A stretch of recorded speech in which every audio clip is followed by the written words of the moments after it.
Ce tutoriel traite du remplacement de portes fusibles par des disjoncteurs dans une installation existante. Dans cet exemple, le coffret électrique ne peut être remplacé pour des raisons de place. Nous allons donc vous expliquer comment mettre celui-ci en sécurité tout en conservant son enveloppe plastique si celle-ci est en bon état.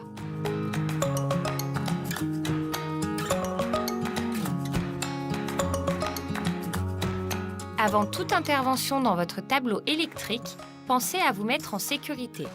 Coupez l'alimentation générale de l'habitation au disjoncteur d'abonnés et retirez tous les fusibles. Enlevez la coiffe du coffret électrique et vérifiez que l'installation est hors tension à l'aide d'un vérificateur d'absence de tension. Si vous ne disposez pas de cet outil, vous pouvez utiliser un multimètre.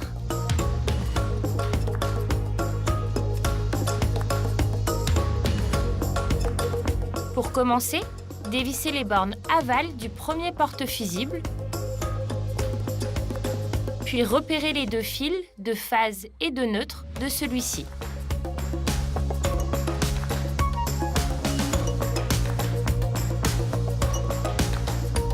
Répétez l'opération pour chaque porte-fusible. Dévissez à présent les bornes amont des porte-fusibles.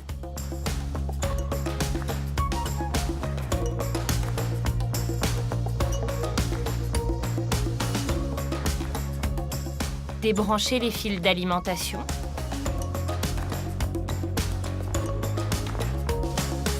Puis ôtez successivement les deux peignes.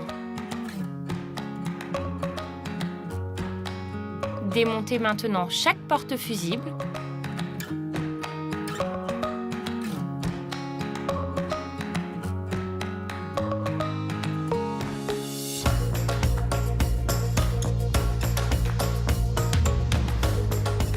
Avant de raccorder les disjoncteurs, installez l'interrupteur différentiel.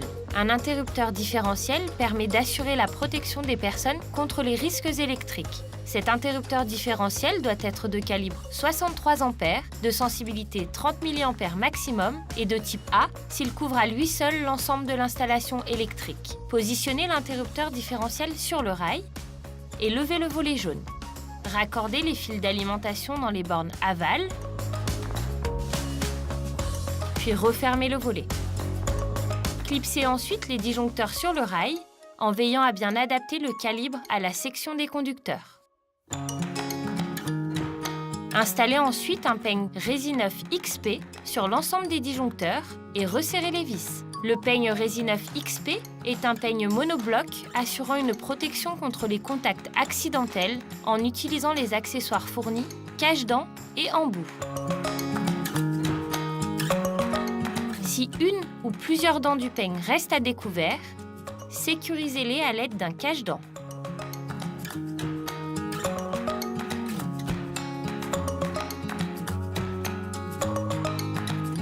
Raccordez ensuite les fils aux disjoncteurs adéquats en respectant vos repérages.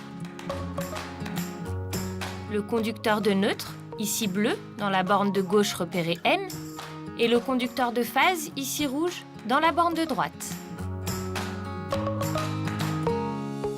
Resserrez les vis.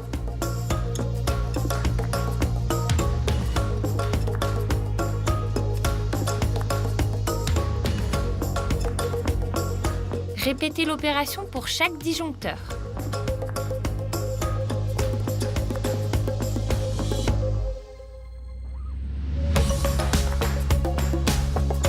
Cela fait, posez la coiffe. Et vissez-la. Complétez-la si nécessaire par des obturateurs.